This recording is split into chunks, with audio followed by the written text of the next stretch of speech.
Corvair 140. There's a guy on YouTube that asked me what I have done to this Corvair motor. My hands are freezing. But, oh, what haven't I done to this motor? Corvair has been poured and polished. I have a 489 cam in here, I believe. I could be wrong. 40 over pistons, TRW, forged pistons. Lightened connecting rods, balanced connecting rods. Roller rockers, stainless steel valves. Oil pans, deep oil pan. As you can see there. I got roller rockers on here, so I have big valve covers. I have oil baffles in here, along with a stock oil pump, but that big bolt there on the end that you see is actually for the oil pressure, and I put a couple of spacers in there to build up the oil pressure. Those are external oil filter housing nipples, which you guys will see later. And I actually have 2-inch, I'm making 2-inch carburetor spacers, which are going to have its own tubes, if you will, that go from both sides of the head, equalizing tubes. This I gotta put over here.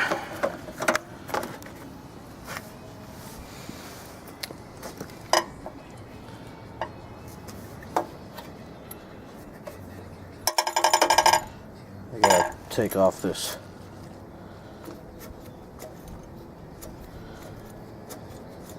fuel line here. I gotta take it off before it mangles itself.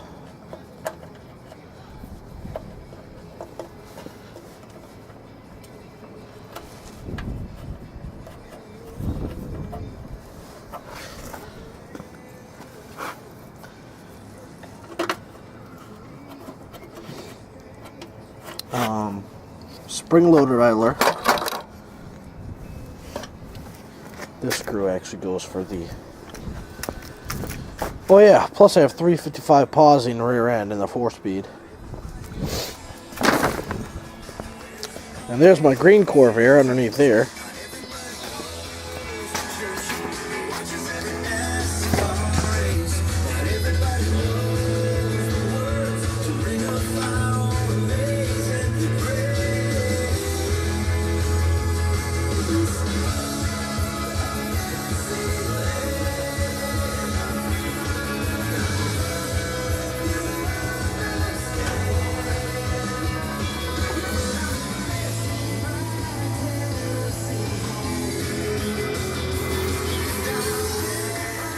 This is for the breather. It's gotta dry. Oh, somebody's at the door. That's gotta dry. Put it back there. And here's my racing tires, and I actually, like I said, 1-inch wheel spacers for them.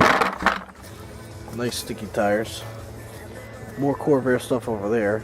Corvair rear housing. There's 169, there's another. I guess somebody looks confused.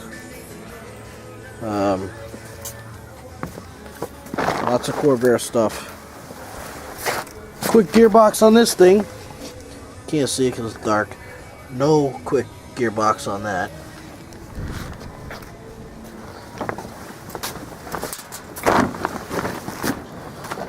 Now I gotta clean up my mess. So, that's an update on my motor.